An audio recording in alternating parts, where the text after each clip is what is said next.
My name is Sophia Bennett. I'm 32. I run a small design studio in Denver. And I usually wake up before my alarm because my dog thinks sunrise is a personal event. That morning was supposed to be normal.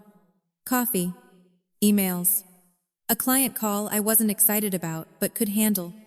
Instead, I woke up to my phone vibrating itself across the nightstand like it had somewhere better to be. I grabbed it half asleep, expecting a spam call or a late-night mistake.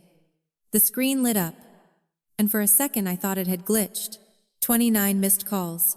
Same number, Illinois. I just stared at it. Not because I didn't understand what I was looking at, but because I understood it too quickly. There are some things your brain connects before you give it permission. A number. Astate. A feeling you haven't had in years that suddenly shows up like it never left.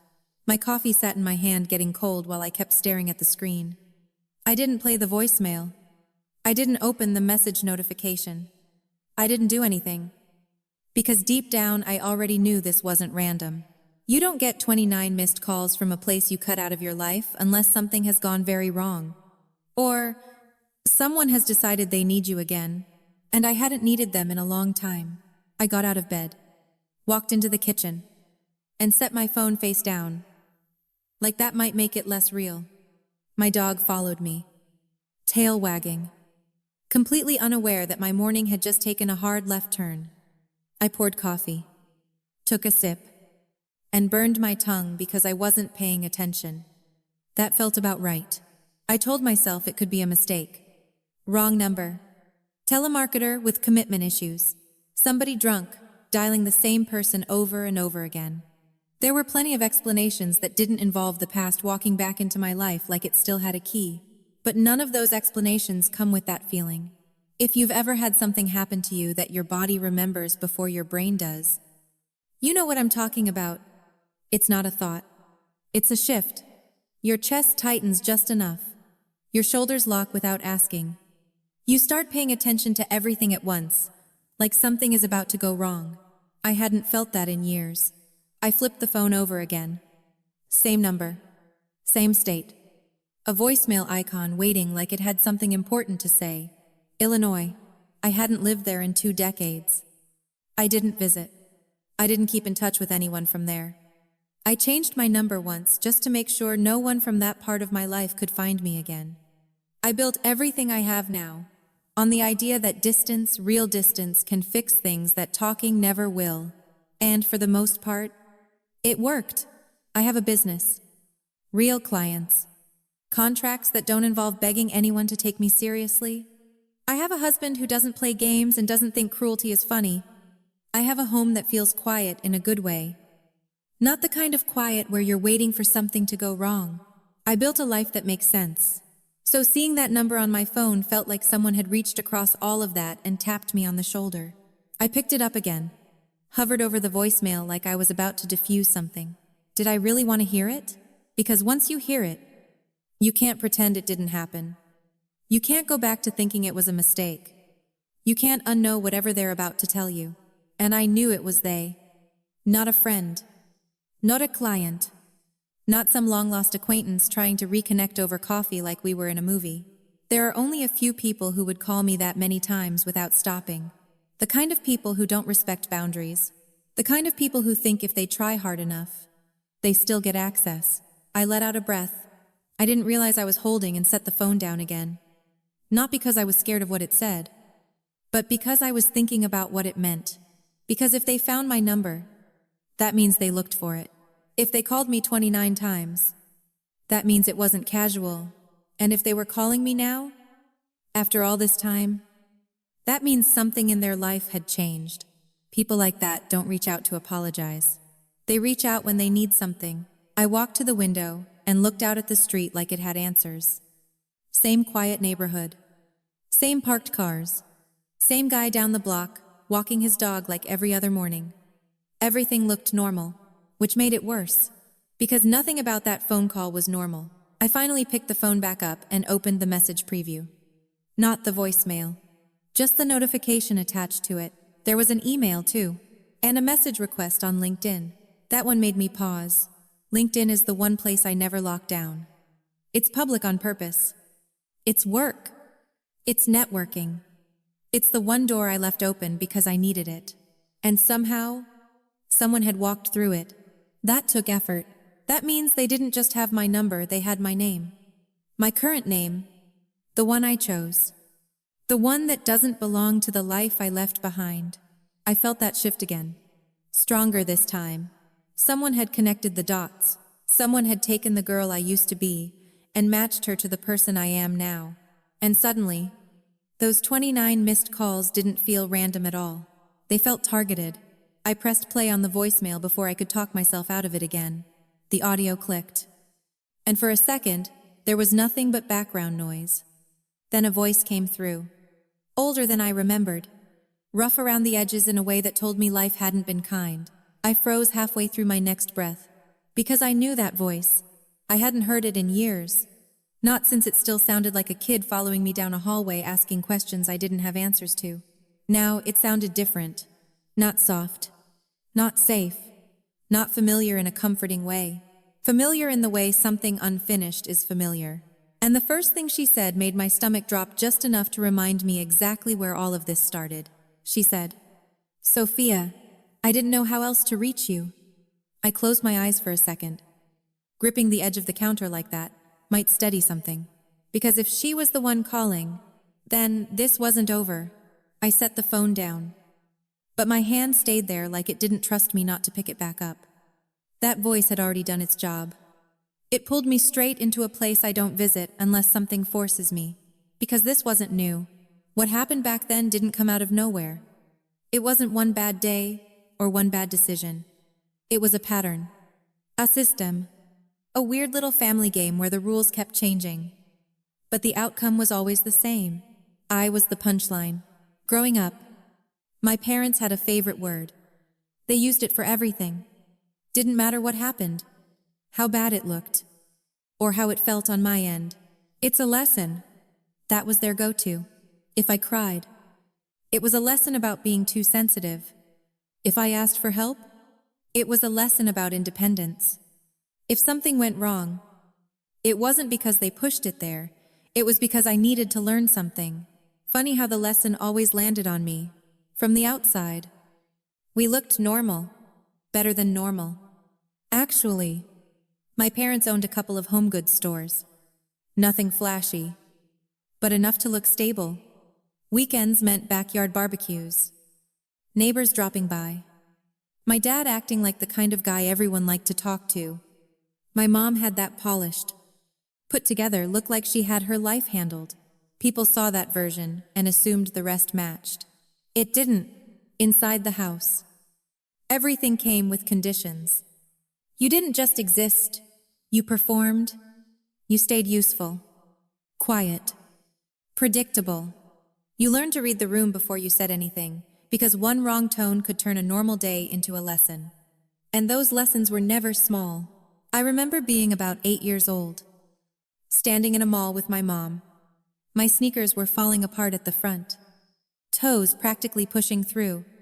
I asked if we could get a new pair. Not demanded. Not bagel. Just asked.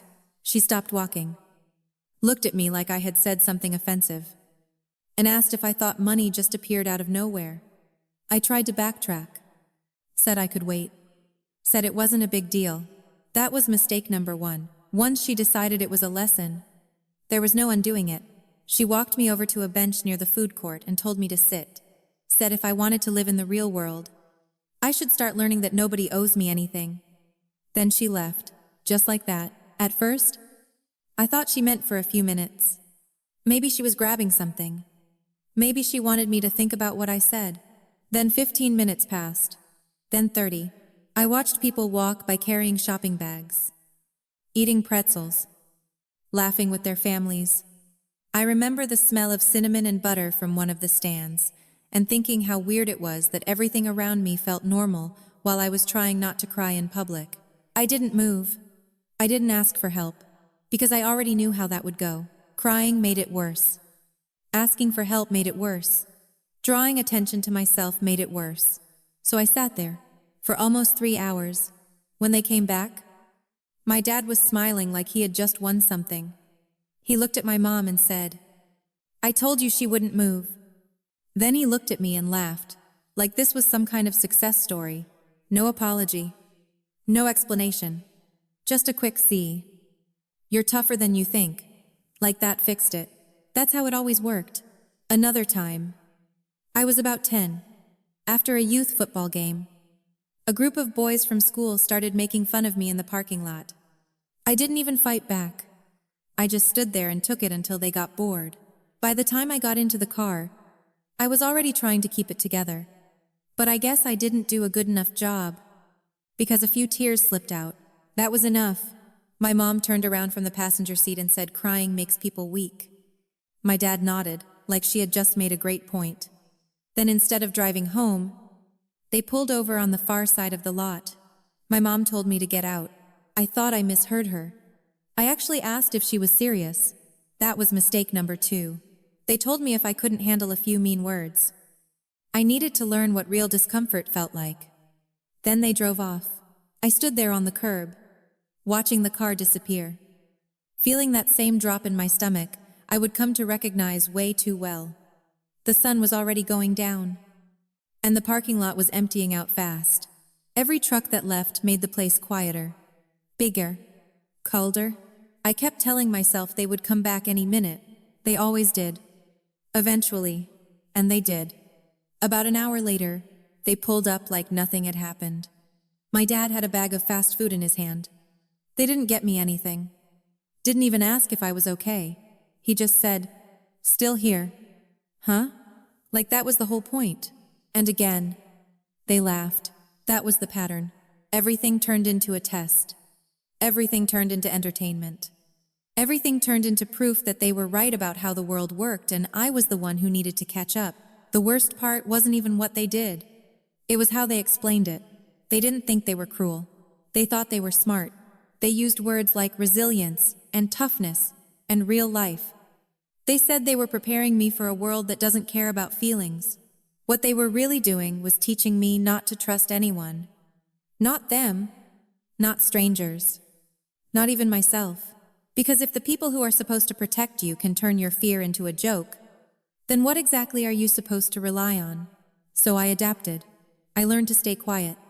To read their moods before they spoke. To disappear in a room without actually leaving it. I figured out how to avoid becoming the next lesson whenever possible. And when I couldn't avoid it, I just waited it out. Because that's what all their lessons had in common. They always ended the same way. With them coming back, smiling. Like everything had gone exactly how they planned. Looking back now, it's obvious. None of those moments were about teaching me anything useful. They were building something else entirely. They were building a version of me that stayed still, stayed silent, and never expected anyone to come back, which made what happened later feel less like a shock, and more like the final exam they had been training me for the whole time. I kept replaying those lessons in my head, and the part that never changed was how calm they looked when they decided I needed one more. The morning it happened, they were in a good mood. That's what should have warned me. My mom made pancakes. My dad actually asked if I wanted orange juice. Like we were some normal family doing a normal Saturday. They said we were taking a day trip into Chicago. Just the 3 of us.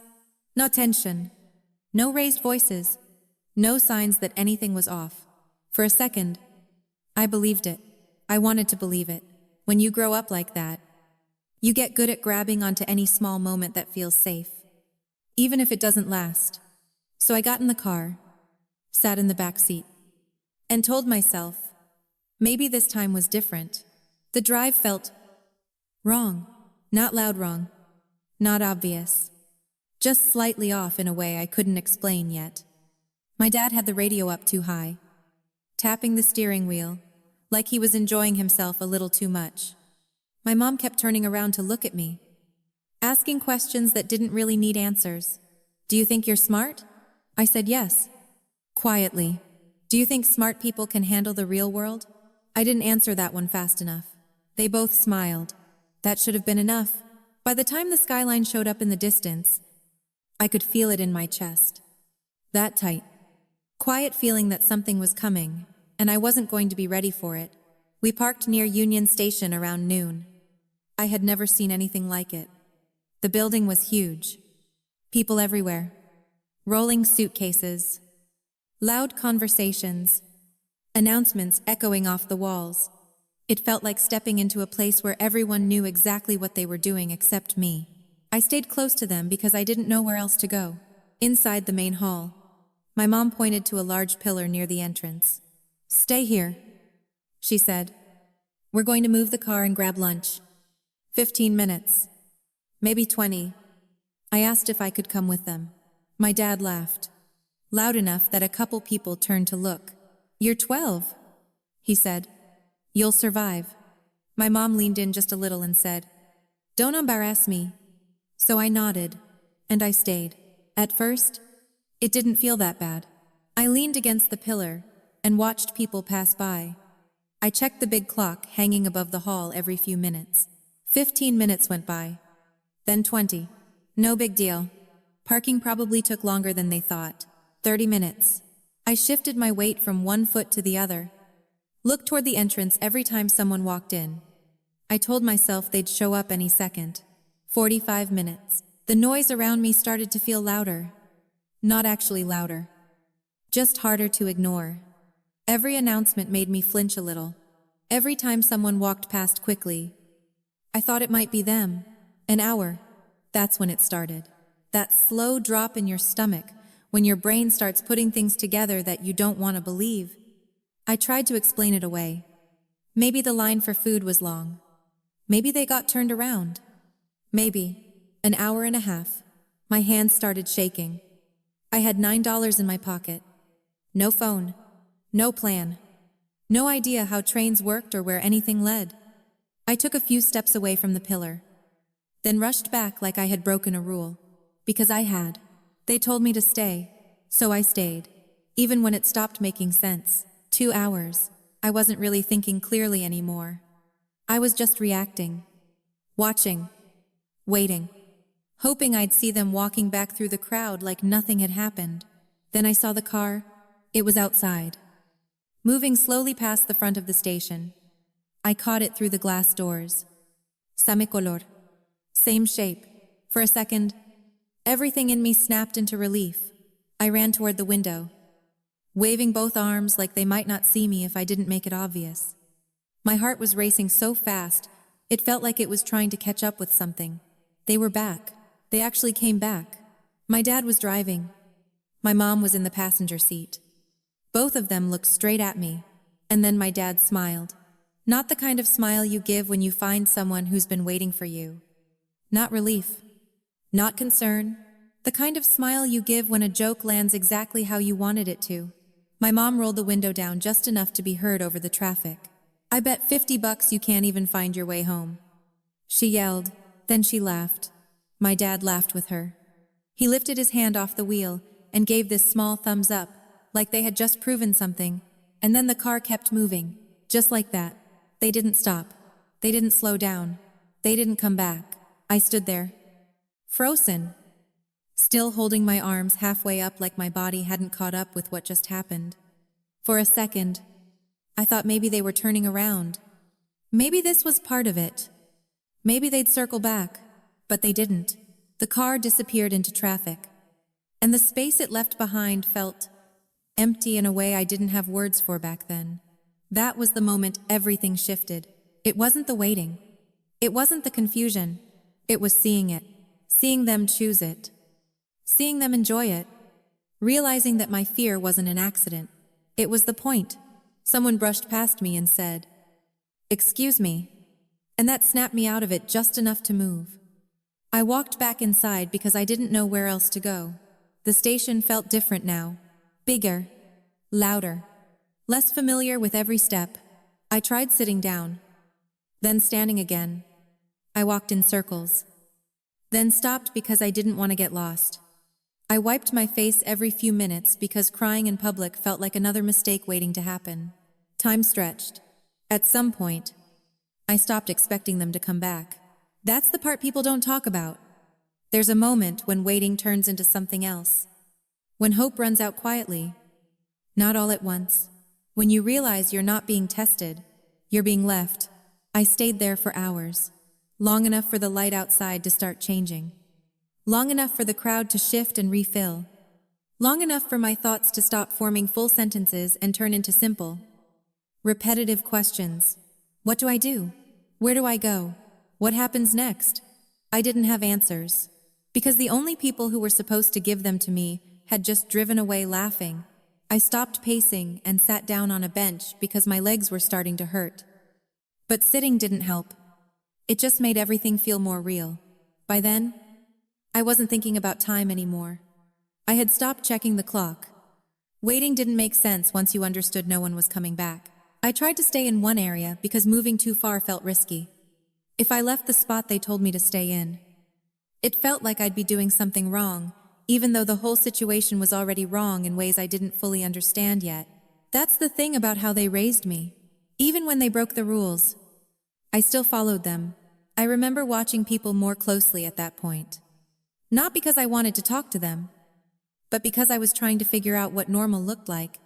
Families walking together, parents holding hands with kids, people checking their watches and calling out to each other. Nobody looked lost like I felt. Nobody looked like they were trying to disappear and be noticed at the same time. I thought about asking someone for help more than once. I even stood up and took a few steps toward a couple near a ticket counter.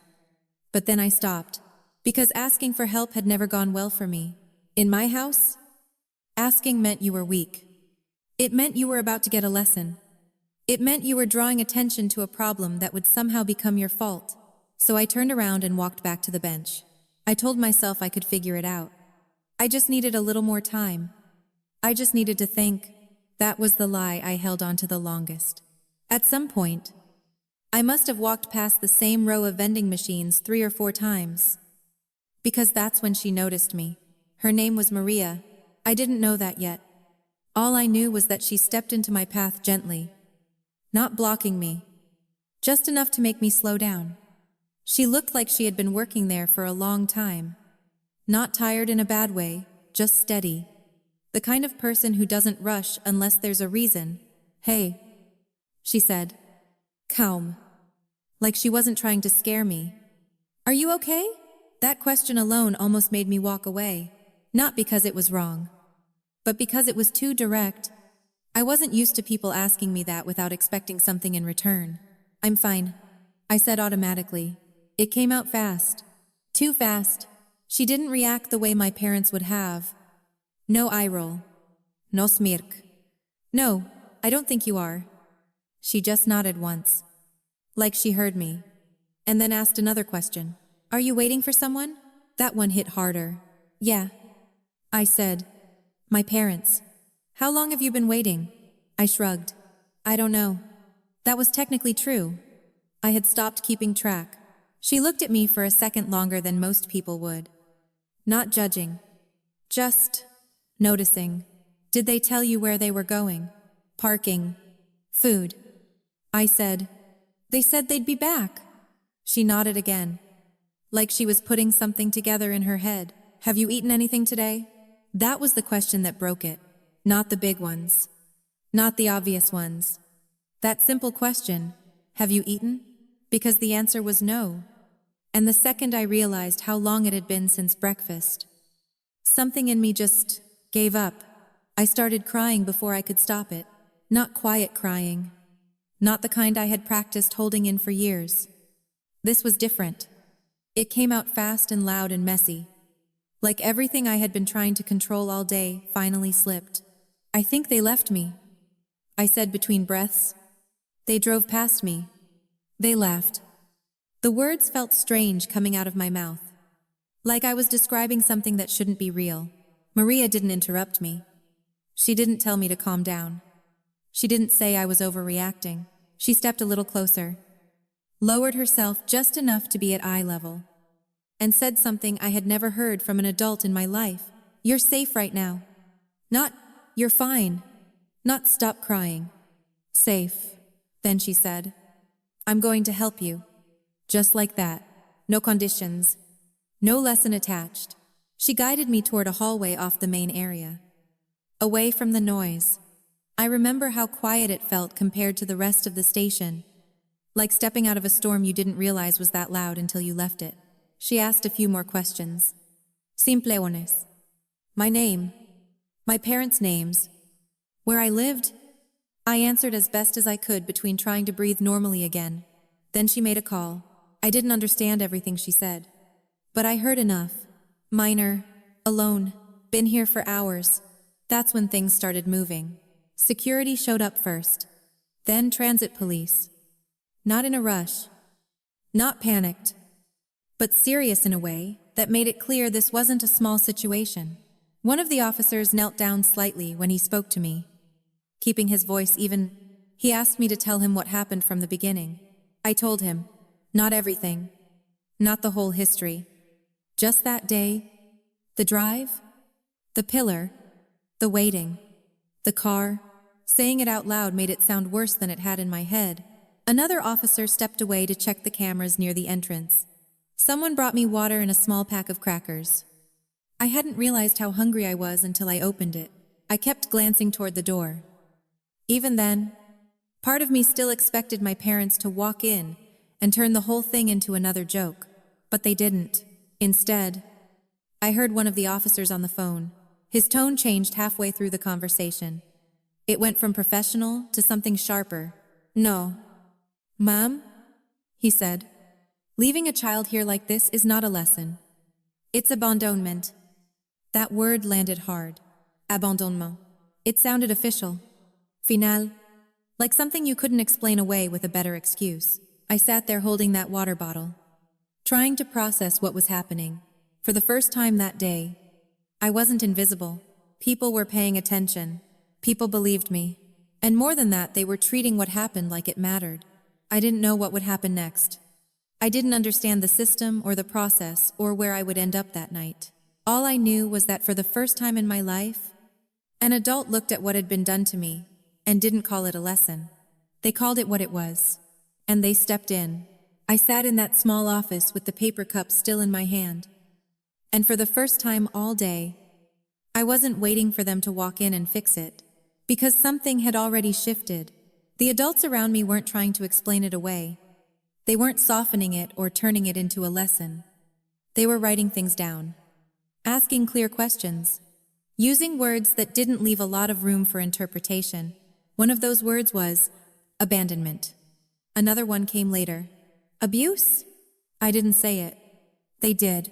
That night didn't end with me going home. That part took a while to understand. At 12, you assume that no matter what happens, you go back to your house. That's just how the world works. Except it didn't. Because when they finally got my parents on the phone, they didn't rush back. They didn't apologize. They didn't act worried. They argued. I didn't hear the whole conversation. But I heard enough. Enough to know they weren't taking this seriously in the way they should have. Enough to see the look on the officer's face change from neutral to something closer to disbelief. By the time evening came, I was sitting with a social worker who explained that I couldn't be sent home that night. Not because I didn't have a home, because it wasn't considered safe. That word felt strange. Unsafe. I had never used it to describe my own life before. Everything moved quickly after that. Reports were filed. Statements were taken. Names. Addresses. Timelines. They asked me the same questions more than once. Not because they didn't believe me, but because they needed everything to match. And it did. Every time. A couple days later, I saw my parents again. Not at home. In a room that didn't belong to them. It wasn't a courtroom yet. More like an office where serious conversations happened. There was a long table. A couple chairs. A woman with a folder in front of her. And a man who introduced himself as a legal representative. My parents walked in like they were attending a meeting they didn't schedule. My mom was dressed perfectly. Navy blazer. Pearl earrings. Hair in place. My dad had that same relaxed posture he always used when he thought he had control of a situation. They didn't look nervous. They looked annoyed. My mom gave me a quick glance. Not emotional. Not relieved. Just checking. My dad nodded once like we had run into each other at a grocery store. And that was it. No. Are you okay? No. We're sorry. Nothing. The woman at the table started asking questions. Calm. Structured. Very direct. She asked them to describe what happened that day. They didn't deny it. That's the part people usually don't expect. They didn't say it didn't happen. They didn't say I was lying. They said it was intentional. My mom spoke first. Her voice was steady, controlled. We were teaching her independence, like she had practiced that line. My dad added. Kids these days don't know how to handle the real world. We were giving her a safe way to learn. Safe. That word again. Only this time. It didn't fit. The woman across from them didn't react right away. She wrote something down, then asked, You left your 12-year-old daughter alone in a major transit station for several hours without a way to contact you. Do you understand why that's concerning? My mom leaned back slightly. She wasn't in danger, she said. There were people everywhere. That logic made sense to them. It didn't land the same way in that room. My dad smiled a little, like he was explaining something obvious. She stayed where we told her to stay. That proves the point. She can follow instructions. She's capable. I sat there listening to them turn one of the worst moments of my life into some kind of success story. Like they were proud of it. Like the fear, the confusion, the hours of waiting, that was all just part of the plan. No one raised their voice. No one argued with them directly. That wasn't how it worked. Instead, the woman flipped a page in her folder and read from a report. There is a documented pattern of similar behavior, she said. Instances where the child was left alone in public places, subjected to prolonged periods of isolation as punishment, and exposed to emotionally distressing situations framed as discipline. She didn't look at me when she said it. She looked at them. This pattern meets the criteria for emotional abuse and neglect. There it was. Not implied, not softened, said out loud. Abuse. The word hung in the room for a second. My mom's expression changed. Just slightly. Not guilt. Not regret. Offense. We are not abusive parents, she said. Sharper now. We are strict. There's a difference. My dad nodded. People are too sensitive these days. You can't raise a strong kid without pushing them. That was the moment something in me clicked. Not emotionally, not dramatically, just clearly. They weren't confused about what they did. They weren't misunderstanding the situation. They believed in it. They believed they were right. And that meant something important. It meant they weren't going to change. Because people who think they're right don't apologize. They explain. They defend. They double down. The conversation kept going. But the outcome was already forming. More questions. More notes. More careful language. They were given options. Structured programs. Parenting classes. Supervised visits. A process that would take time, but could lead to things being repaired if they cooperated. It sounded reasonable. It sounded fair. It sounded like a chance. My parents didn't see it that way. They saw it as an insult. You could tell by the way my dad's posture shifted. By the way my mom's tone tightened. They didn't like being evaluated. They didn't like being told what to do. They didn't like the idea that someone else now had authority over how they treated their own child. At one point, my mom said, "We're not going to be monitored like criminals." No one responded to that directly. They just wrote it down. And that's when I understood something I hadn't been able to put into words before. This wasn't just my version of events anymore. It wasn't something happening inside our house where no one else could see it. It was documented, recorded, named. What I had lived through had a definition. And once something has a name, you can't pretend it doesn't exist. By the end of that meeting, the direction was clear. Not because of what I said, because of what they said. They had every chance to show concern, to take responsibility, to even pretend they understood the problem. They didn't. And that made the decision easier for everyone else in the room, including me, because sitting there, listening to them defend it like it was a strategy, I realized I wasn't waiting for an apology anymore. I was just watching the truth finally get written down, in a way no one could ignore. I walked into their house holding a small overnight bag that didn't have much in it. And I remember thinking I needed to stay out of the way. That was my default. Don't touch anything unless you're told. Don't ask for anything, unless you're sure it won't cause a problem. Stay quiet. Stay useful. Don't give anyone a reason to turn the day into a lesson. Mark opened the door. He looked like someone who worked with his hands, ink stains on his fingers. Sleeves rolled up. Not trying to impress anyone. Laura stood a few steps behind him, smiling in a way that didn't feel forced. Not the kind of smile that meant something was coming after it. Just a normal smile. "Hey, Sophia," Laura said, like she had been expecting me all day. "Come on in." No big reaction. No pity. No dramatic welcome. Just space.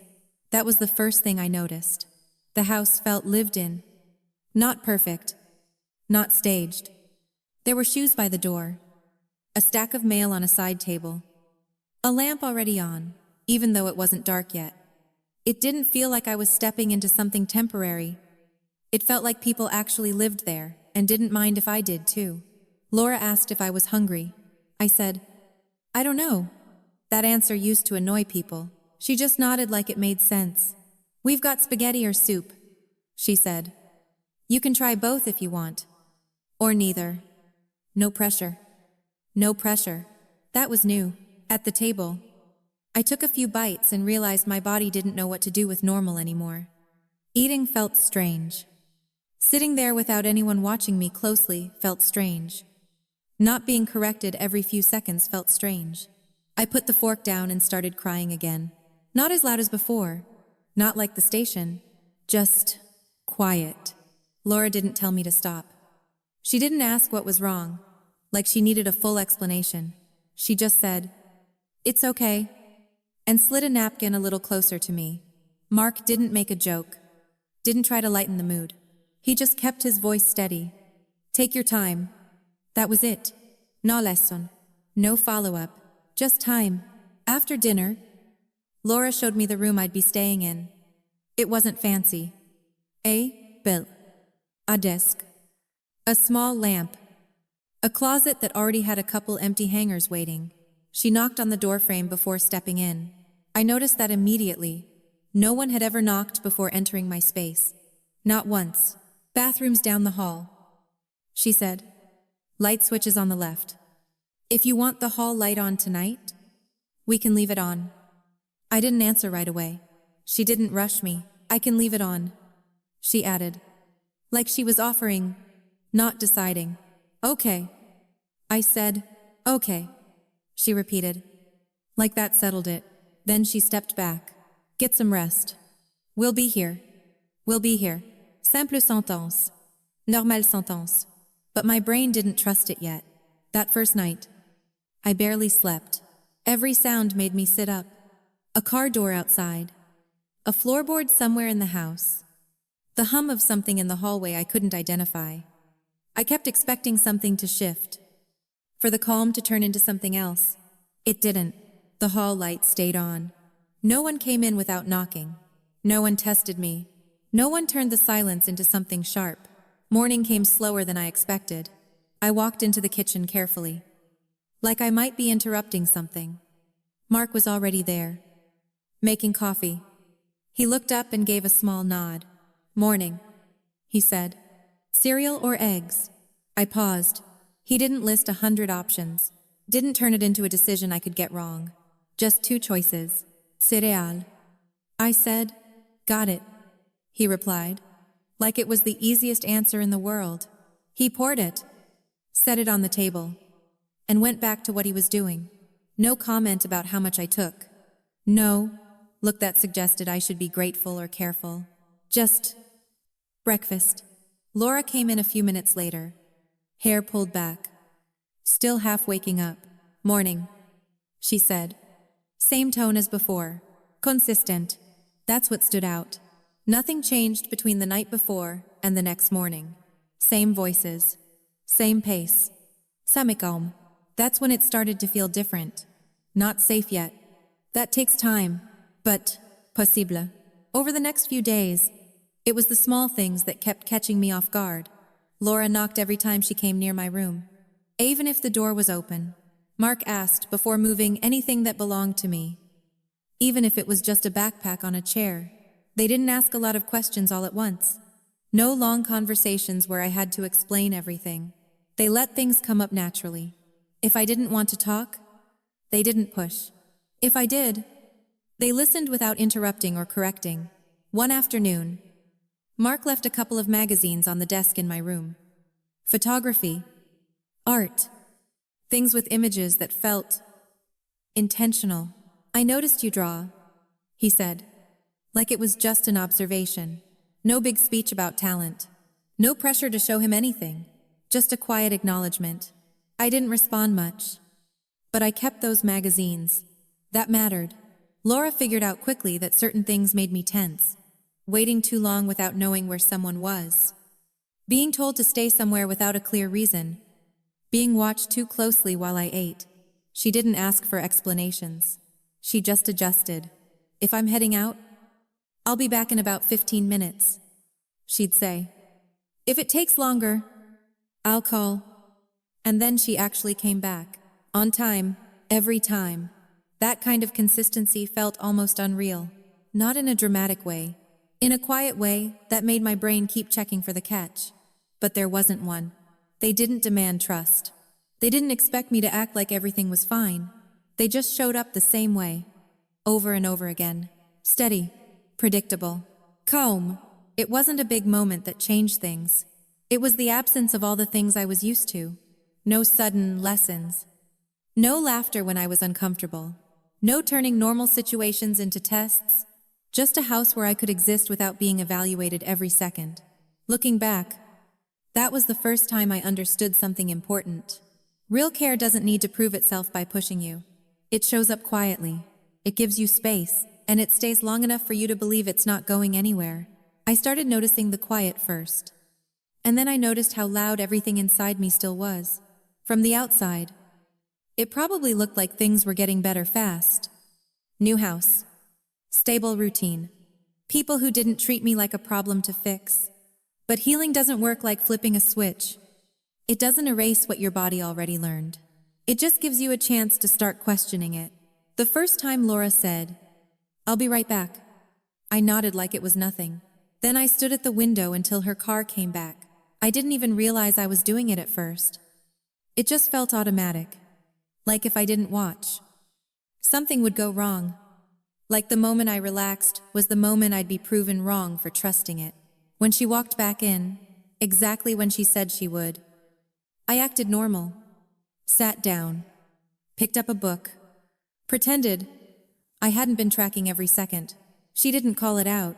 She just kept doing the same thing the next day. And the day after that, consistency didn't fix it overnight. But it gave me something new to measure against. The same thing happened at school. If a teacher ran late, or a class ended early, and we had to wait, I felt it immediately. That tight feeling in my chest. That urge to move. To not stay in one place too long. Waiting had a meaning for me. It meant being left, so I avoided it when I could.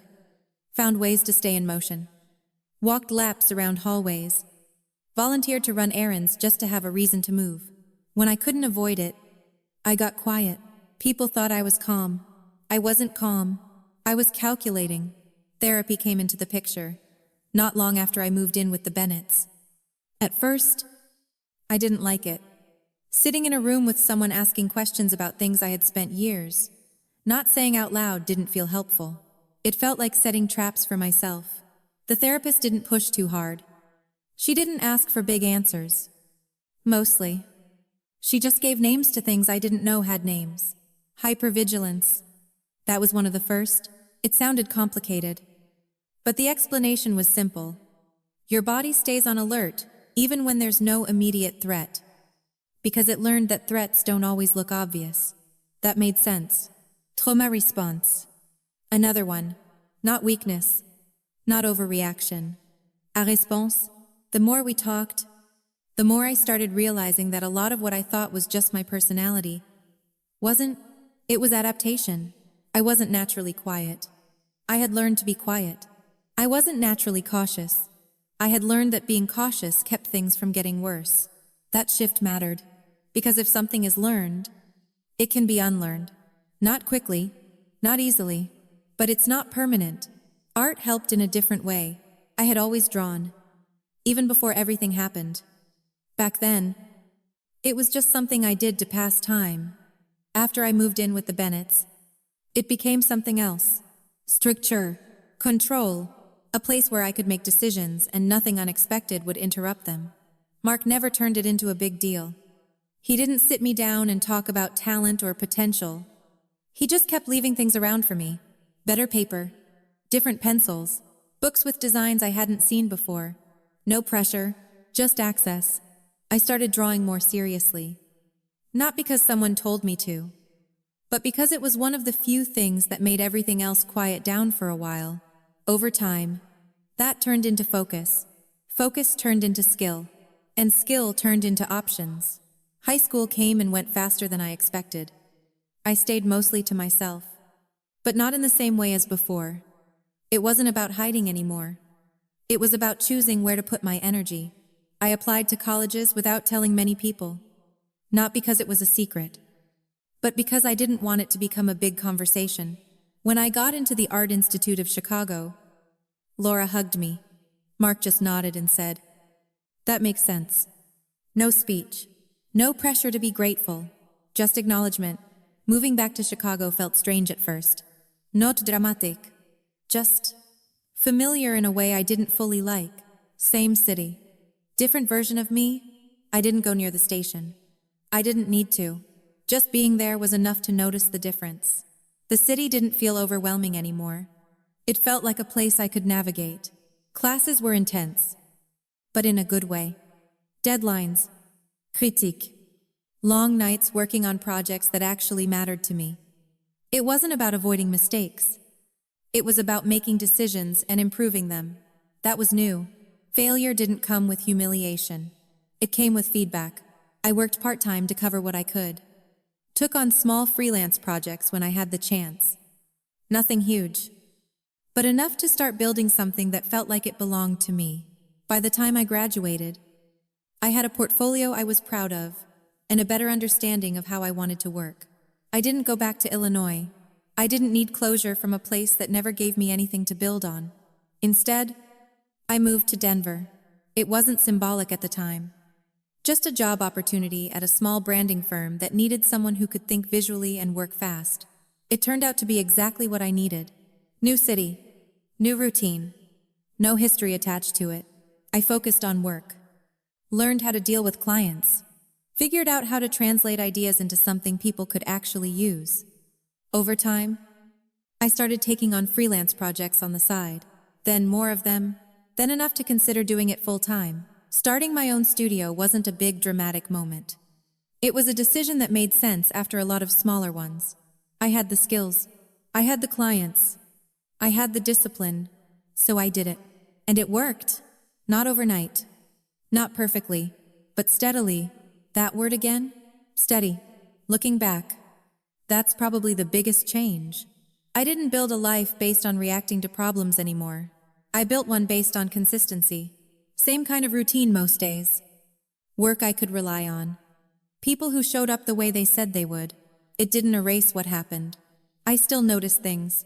Still paid attention to timing more than most people. Still felt that quick shift in my chest when plans changed unexpectedly. But those reactions didn't control everything anymore. They were just there. Something I understood. Something I could work around. Something that didn't get to decide what my life looked like. For the first time, I wasn't just surviving situations. I was choosing them. I started relying on the routine without thinking about it. Which is how I knew it was working. Most mornings looked the same. I'd wake up before my alarm.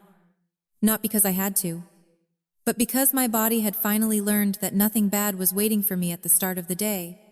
The dog Max would be pacing by the bed, tail hitting the dresser like a metronome. Convinced that breakfast was the most urgent issue on the planet, I'd get up, let him out, start the coffee, and check emails while the kettle heated. No rush, no noise, no one watching me to see if I was doing it right. Just a normal start. Work came next, and it was mine. That part still surprised me sometimes. Not the work itself, I was good at what I did, but the fact that I had built something that didn't depend on anyone else's approval. My studio started small. A couple of clients, then a few more, then referrals that came in without me chasing them. Most days were a mix of design revisions, client calls, and quiet hours where I could focus without interruption. I liked the kind of work where people came to me with a messy idea and left with something clear. It felt useful, controlled. If something went wrong, it was a problem to solve, not a punishment to sit through. That difference mattered. Alex usually got home around the same time in the evening. He worked in software, which meant his days were a mix of code, meetings, and trying to explain both to people who didn't fully get either. He had a way of walking into the room that didn't change the air. No tension.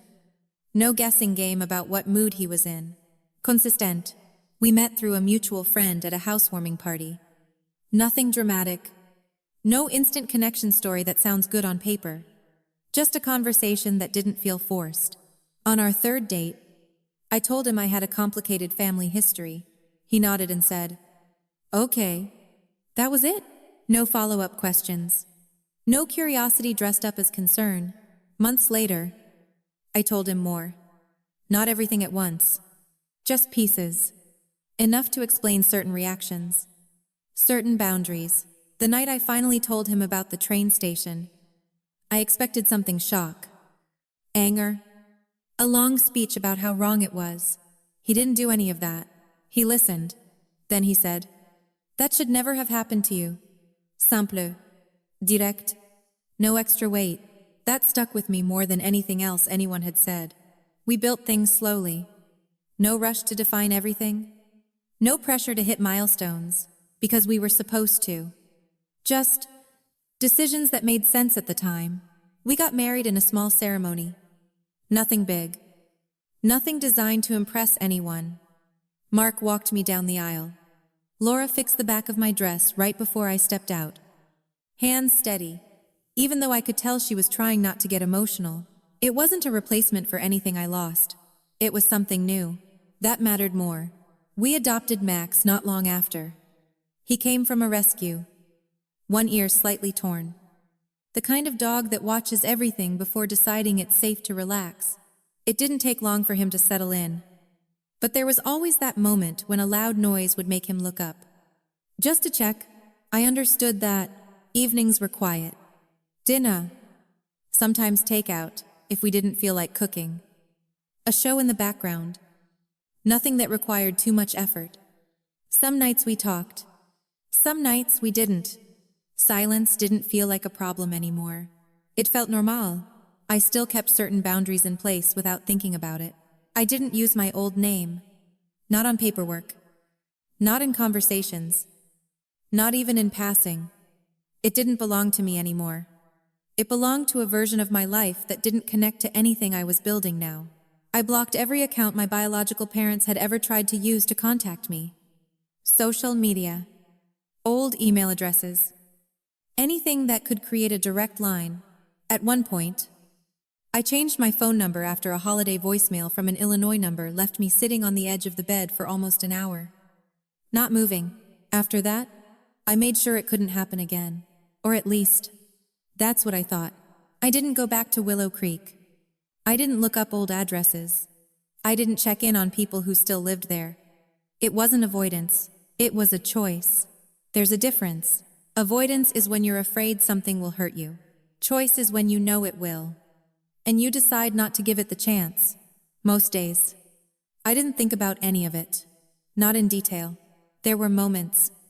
Sure. Waiting too long somewhere would still trigger that old feeling. A delayed text. A late arrival. Anything that stretched time just enough to make my brain ask questions it didn't need to ask. But those moments passed. They didn't take over the day. They didn't define anything. I had systems in place without calling them that.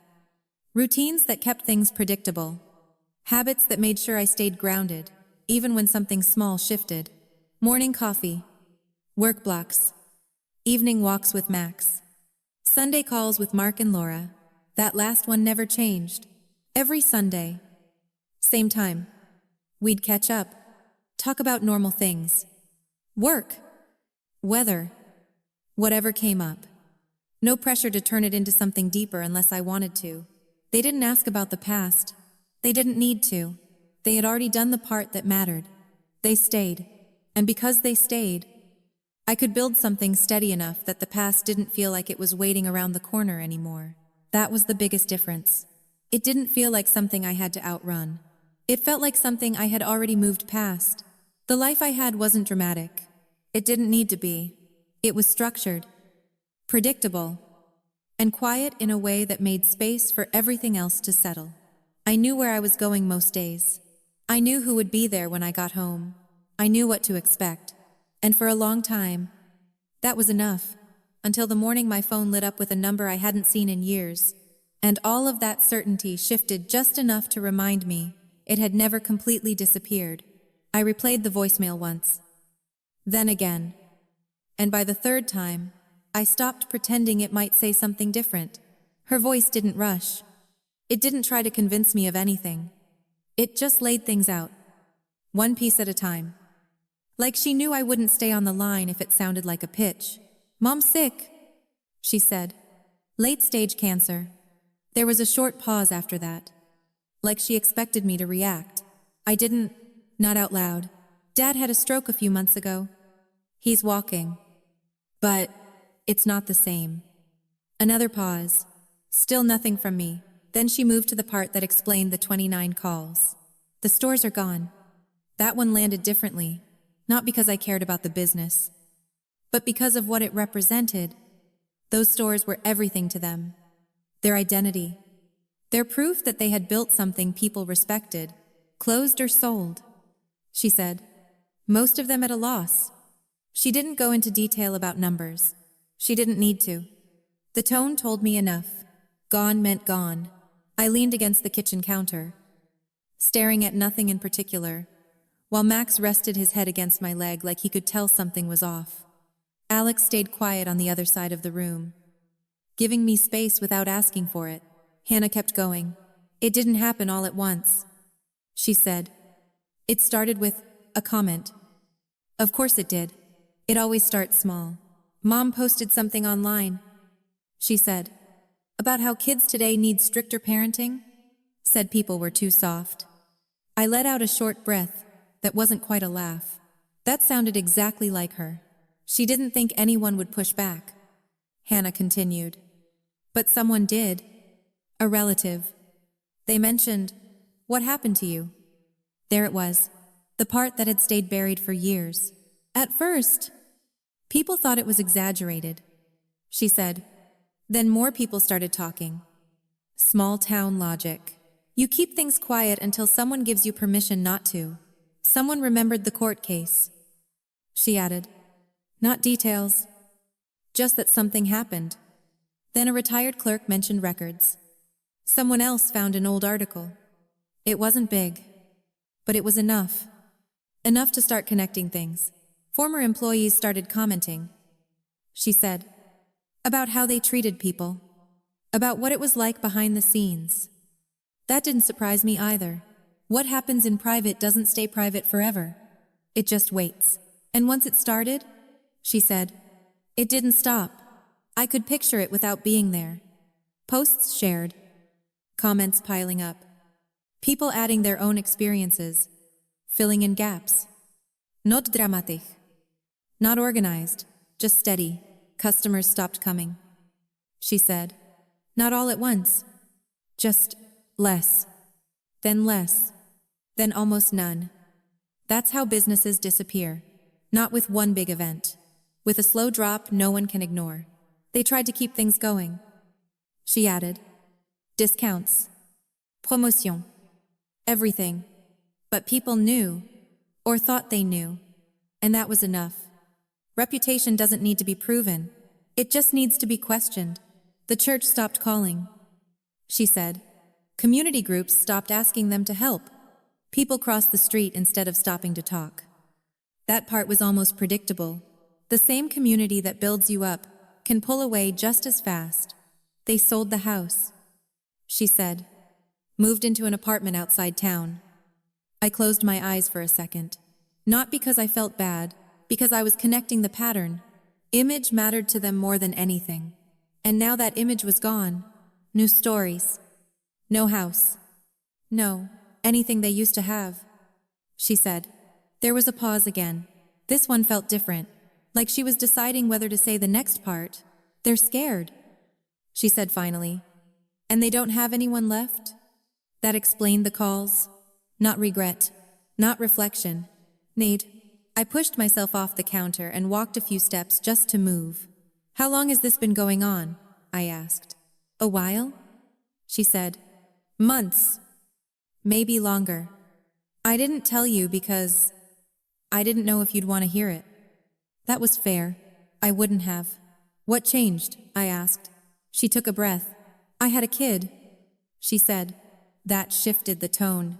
Everything she said after that carried more weight. I started thinking about what I'd allow around him, what I'd call normal. And I realized I didn't actually know what happened with you. Not really. So she looked. I requested the records. She said, the court documents, everything I could get. I could picture her reading them, line by line. Not the version they told her, the version that was written down. They told me you overreacted. She said, that the system got involved for no reason, that you were influenced by other people. I didn't respond. I'd heard versions of that before. Those records didn't say any of that? She added, no, they wouldn't. They were detailed. She said, dates, reports, statements, patterns. There it was again. Pattern, not a one-time mistake. A system. I read everything. She said, and then I looked at my son and realized I couldn't let them anywhere near him. That part made sense. It wasn't about me anymore. It was about what comes next. I cut contact. She said, not right away. It took me a minute to process it. But once I did, that was it. Silence filled the space between us for a few seconds. Then she said the line that tied everything together. They want you to come back. Of course they did. They've been trying to find you? She added, phone, email, anything. When they couldn't reach you directly, they asked me to try. I let that sit for a second. Not surprising, just confirming. Why? I asked. She didn't hesitate. Because they don't have anyone else. She said, and they think you might still help? There it was. Not apology, not accountability. Plan. They're asking for support. She said, medical, financial, whatever you're willing to do. I looked down at Max, who hadn't moved from my side. 20 years. That's how long it had been since I last saw them. 20 years of building something that didn't include them. And now, after everything had fallen apart, they were reaching out, like time hadn't passed, like the past didn't matter, like I was still part of their system. I let out a slow breath. Do you think they understand what they did? I asked. There was a longer pause this time. No, she said. I don't think they ever did. That was the most honest answer she could have given, and it told me everything I needed to know. Because if nothing had changed on their side, then whatever happened next wasn't about fixing anything.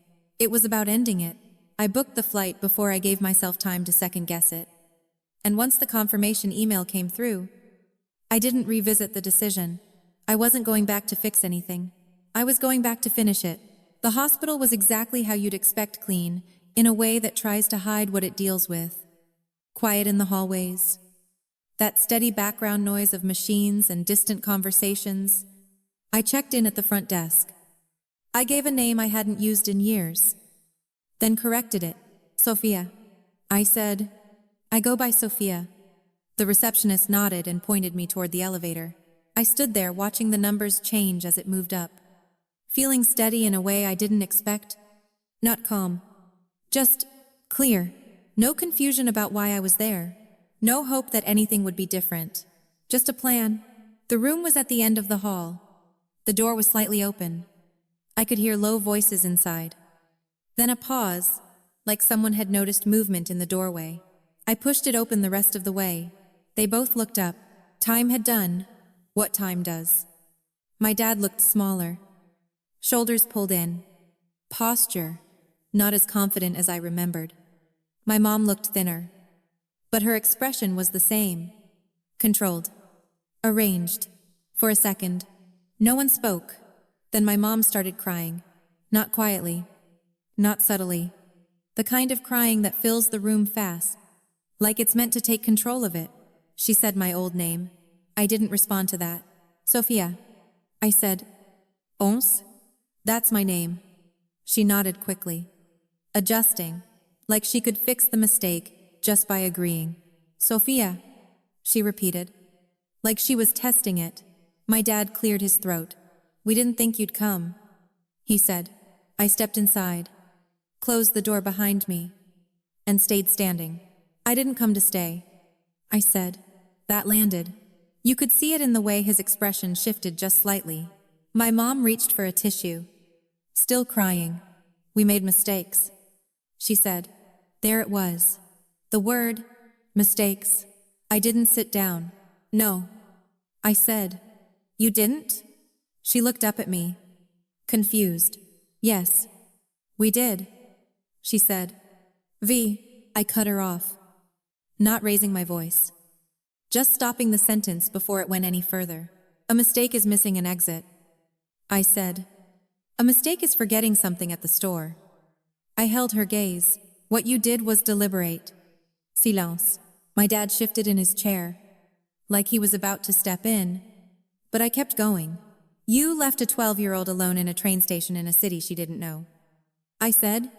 You drove past, laughed, and made a bet about whether she could get home. I didn't rush the words. I let them land. My mom shook her head slightly, like she wanted to interrupt, but didn't. You didn't lose me, I said. You chose that? My dad leaned forward. We were trying to teach you. No, I said again. Same tone. You were trying to prove something, and you used me to do it. That stopped him. Not because he agreed, because he didn't have a better version of the story that would hold up in that moment. My mom wiped her face. We thought it would make you stronger, she said. I let out a short breath. It didn't make me stronger, I said. It made me leave. That was the first time either of them went quiet. Not defensive, just quiet. I stepped a little closer to the bed. Not out of emotion, just to make sure they could hear me clearly. You spent years calling it a lesson, I said. You told people I overreacted, that the system overstepped. My dad looked away for a second.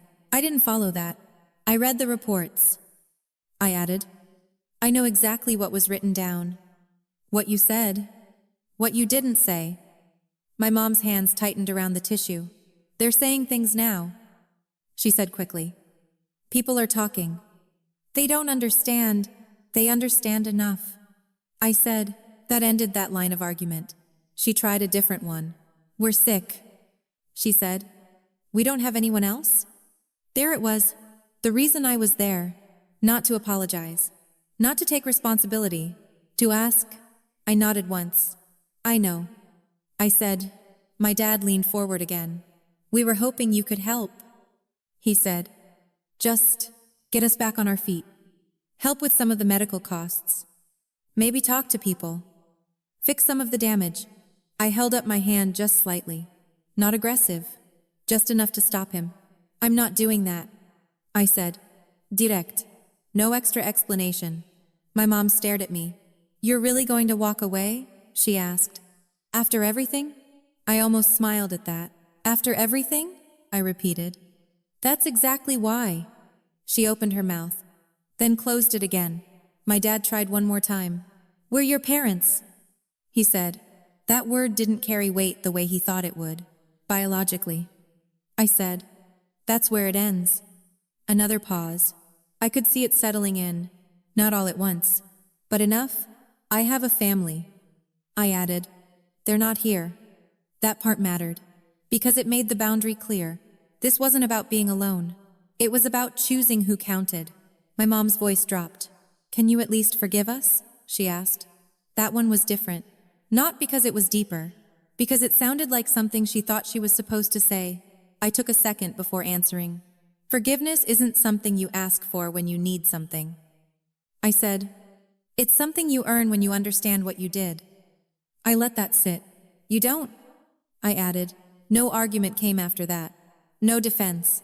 Just silence. I stepped back toward the door. I'm not paying your bills, I said. I'm not managing your care. I'm not rebuilding anything you lost. My dad looked up. So this is it? He asked. I nodded. It's been it for 20 years. I said, you're just the last ones to realize it. I reached for the door handle. My mom started crying again. My dad didn't say anything else. I opened the door, stepped into the hallway, and closed it behind me. No hesitation. No looking back.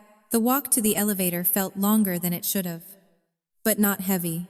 Just finished. When the doors opened and I stepped inside, I caught my reflection in the metal panel for a second. Samifate. Different person. The little girl who stood in that station waiting for them to come back would have stayed, would have hoped, would have tried to fix it. I didn't. The elevator doors closed. And that was it. No dramatic ending. No final moment. Just a decision that had already been made a long time ago. And finally, said out loud,